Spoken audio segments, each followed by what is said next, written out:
Hello दोस्तों, नमस्कार। बड़ों को सम्मान, छोटों को प्यार के साथ आज चलिए क्लास शुरू करते हैं।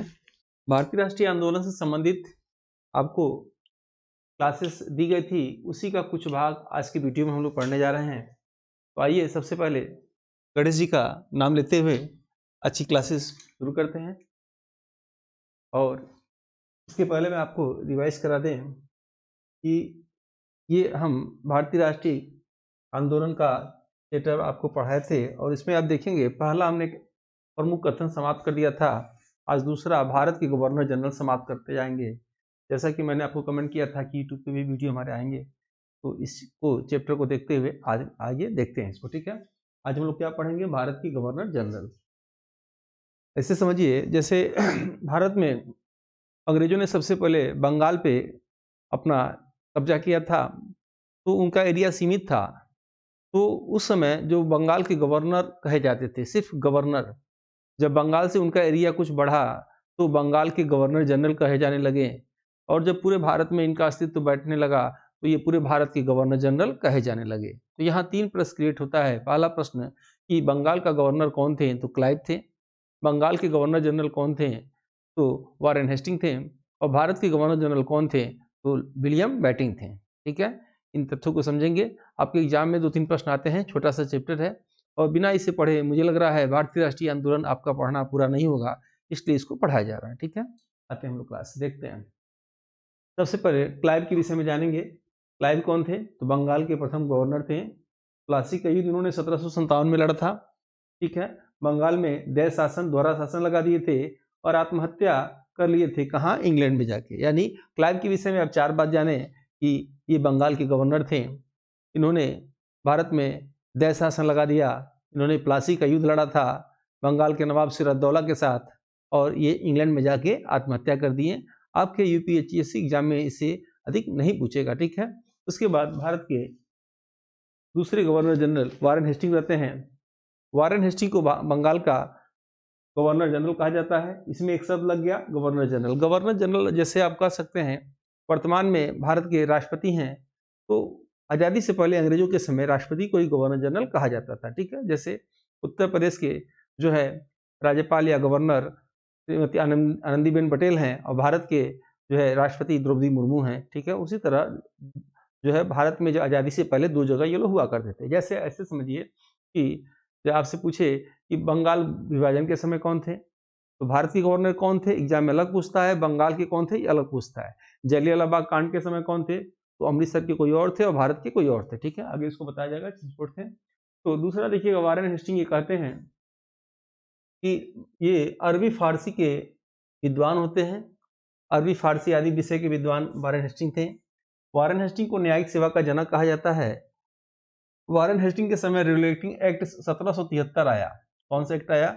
1773 आया, और इसी के समय, इसी के तहत इन्होंने कलकत्ता में सुप्रीम कोर्ट की स्थापना की और नंद कुमार महाभियोग आया। यानी 5 विषय हम लोग वारेन हेस्टिंग के विषय में जानेंगे। पहला कि इन्होंने क्या किया कि दैव शासन समाप्त कर दिया। अच्छा देखिए कि छूट गया था, इन्होंने क्लाइव ने दैव शासन लगा दिया। आप यहाँ देखे होंगे इन्होंने दैव शासन लगा दिया, और यहाँ एक पॉइंट जोड़ लीजिएगा, ये दैव शासन हटा देते हैं। दैव शासन हटा देते हैं। ठीक है, ये काम करते हैं। और उसके बाद इनके विषय हम लोग क्या समझे, ये वारेन हेस्टिंग बंगाल के गवर्नर जनरल होते हैं। बंगाल के गवर्नर जनरल वारेन हेस्टिंग होते हैं। यह कई जो है भाषाओं के जानकार होते हैं, यानी अरबी फारसी विशेष खास तौर पे जानते हैं। और इन्हीं के समय 1773 में रेगुलेटिंग एक्ट आया, और इसी रेगुलेटिंग एक्ट के तहत भारत में पहली बार कलकत्ता में सुप्रीम कोर्ट की स्थापना 1774 में हुआ, जिसके प्रथम जज एलिजा इम्पे बने।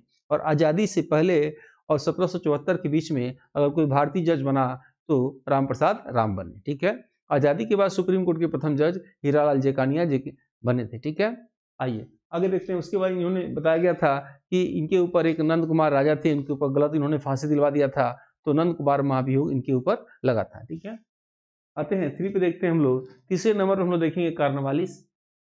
कार्नवालिस के विषय में कहा जाता है कि कार्नवालिस को सिविल सेवा का जनक कहा जाता है, क्योंकि भारतीय सिविल सेवा अधिकारी प्रथम बने थे सत्येंद्रनाथ टैगोर।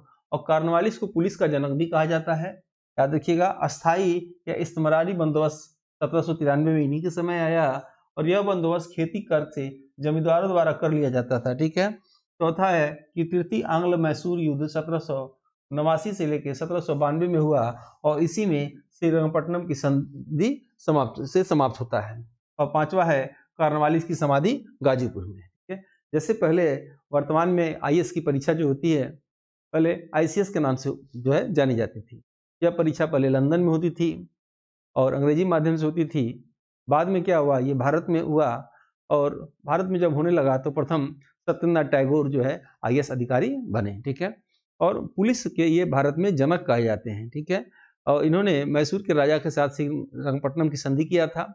उसके बाद इनकी समाधि गाजीपुर में है और अंग्रेजों द्वारा भारत में कर लिए जाने का 3 तरीके से कर लिया जाता था।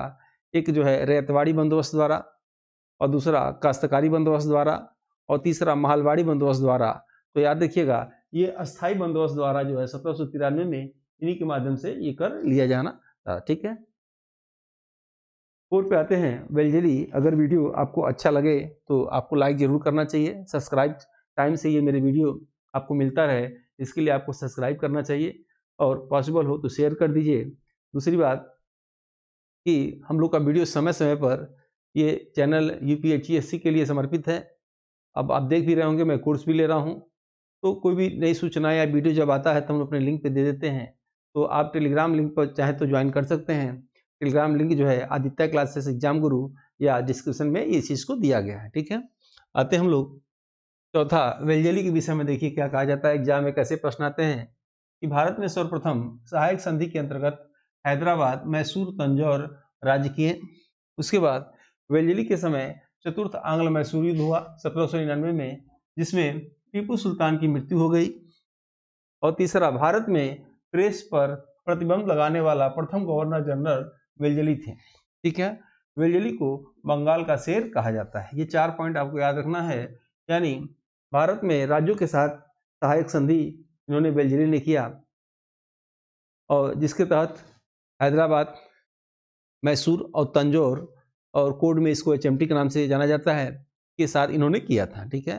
दूसरा प्रश्न इनके विषय में आता है कि ये चतुर्थ आंग्ल मैसूर युद्ध 1799 में लड़े थे और इसी के समय टीपू सुल्तान की मृत्यु हो गई थी और इनका जो है इन्होंने प्रेस पर प्रतिबंध लगा दिया और जो भी कुछ छापना होता है तो इनको बिना गवर्नर जनरल को दिखाए संपादक लोग नहीं छाप सकते थे और इस प्रेस का प्रतिबंध हटाने वाले थे वे। आगे चल के आप देखेंगे तो मेटकाफ आएंगे तो इसको हटाते हैं। इन्हें बंगाल का शेर के नाम से जाना जाता था। ठीक है, याद रखिएगा। मैसूर का शेर टीपू सुल्तान को कहा जाता था। पांचवा देखेंगे हेस्टिंग के विषय में हम लोग देखेंगे। हेस्टिंग ने पिंडारियों का दमन किया था। हेस्टिंग ने मराठा संघ की समाप्ति किया था। हेस्टिंग के समय आंग्ल नेपाल युद्ध 1814 से 1816 में हुआ था। प्रथम आंग्ल मराठा युद्ध 1817 से जो है 1818 में हुआ और हेस्टिंग के समय ही रैयतवाड़ी या काश्तकारी बंदोबस्त यानी किसानों से सीधे कर दक्षिण भारत में लिया जाता था। ठीक है। ये 5 पॉइंट जानेंगे। एक तरह का लुटेरों का गिरोह होता था, पिंडारियों का दमन इन्होंने किया। मराठा संघ में पेशवा, सिंधिया कई लोग शामिल थे, उसी को मराठा संघ कहा जाता था। और ये जो है नेपाल के साथ इन्होंने 1814 से 16 के बीच में युद्ध लड़ा और सगौली की संधि से ये युद्ध समाप्त हुआ था। ठीक है। प्रथम आंग्ल मराठा युद्ध 1817 से 1818 के बीच में हुआ। हेस्टिंग के समय ही रैयतवाड़ी या काश्तवाड़ी बंदोबस्त किसानों से सीधे कर लिया जाता था। ठीक है। आते हैं 6वें में और ये आएंगे विलियम बेटिंग। विलियम बेटिंग को भारत का प्रथम गवर्नर जनरल कहा जाता है। विलियम बेटिंग को भारत का प्रथम गवर्नर जनरल कहा जाता है। विलियम बेटिंग ने सती प्रथा का अंत 1829 में नियम 17 के तहत राजा राम मोहन राय की सहायता से बंगाल में किया और पूरे भारत में सती प्रथा का अंत 1833 में किया। ठगी प्रथा का अंत स्लीमैन की सहायता से विलियम बेटिंग ने कर दिया और आंग्ल पश्चात विवाद का अंत लॉर्ड मैकाले की सहायता से इन्होंने कर दिया। पांचवा है भारत में प्रथम मेडिकल कॉलेज की स्थापना कलकत्ता में 1835 में विलियम बेटिंग ने ही किया था। नरबली का अंत सर्वप्रथम भारत में विलियम बेटिंग ने किया था। सातवां है सरकारी सेवाओं में भेदपूर्ण नीति को समाप्त करने की घोषणा करने वाले विलियम बेटिंग थे। ठीक है।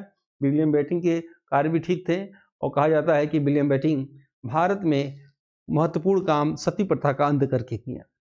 यानी राजा राम मोहन राय की सहायता से बंगाल में 1829 में इन्होंने सती प्रथा का अंत किया, परंतु याद रहे पूरे भारत से सती प्रथा का अंत 1833 में हुआ, लॉर्ड विलियम बेटिंग के समय हुआ। ठीक है। उसके बाद जैसे भारत में कुछ कुप्रथा चल रही थी, छोटे मोटे कुप्रथाओं को इन्होंने समाप्त किया। ठगों जो ठग रहते थे तो ठगी प्रथा को इन्होंने समाप्त किया। उसके बाद जो भारत में जो है कोई देवी देवता को खुश करने के लिए बलि चढ़ाई जाती थी, तो उन्होंने जो है मनुष्य की बलि चढ़ाने पर इन्होंने रोक लगा दिया। और एक विवाद आप जानते होंगे, 1813 के चार्टर एक्ट में 1 लाख रुपया ब्रिटिश पार्लियामेंट से प्रति वर्ष प्राथमिक शिक्षा पर खर्च करने के लिए आया। तो कुछ विद्वानों का मत बन गया कि यह रुपया जो है अंग्रेजी पे खर्च किया जाए। कुछ विद्वानों ने कहा कि भारत में पहले से चल रही शिक्षा उस पर खर्च किया जाए। इसी को पाश्चात्य विवाद कहा जाता है। तो इन्होंने क्या किया था, लॉर्ड मैकाले की सहायता से इस जो है विवाद को समाप्त कराया। लॉर्ड मैकाले ने एक फिल्ट्रेशन थ्योरी दिया या निस्पंदन सिद्धांत दिया था।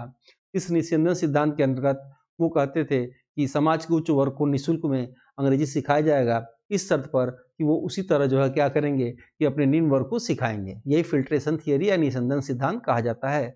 तभी से भारत में अंग्रेजी शिक्षा के जनक मैकाले को कहा जाता है। ठीक है, मैकाले एक विधिवेत्ता थे या वकील थे, वो गवर्नर जनरल नहीं थे। आते हैं 7वें पे है चार्ल्स मेटकाफ। चार्ल्स मेटकाफ को प्रेस का मुक्तिदाता कहा जाता है। अभी आप देखे होंगे जो वेल्जनी ने प्रेस पे प्रतिबंध लगा दिया था, मेटकाफ ने क्या किया, उसको हटा दिया। भारत में कागज के रुपए का नोट का प्रचलन 1835 में किया। वैसे भारत में सबसे पहले नोट चांदी का नोट शेरशाह सूरी ने चलाया, लेकिन कागज का नोट मेटकाफ ने चलाया था। ठीक है, 8वां आते हैं डलहौजी। ठीक है, और डलहौजी के विषय में बताने से पहले आपको हम बताने चाहेंगे कि हमारी टीम द्वारा एक टेस्ट पेपर तैयार किया गया है और इसमें आपको यूनिट वाइज टेस्ट मिलेगा।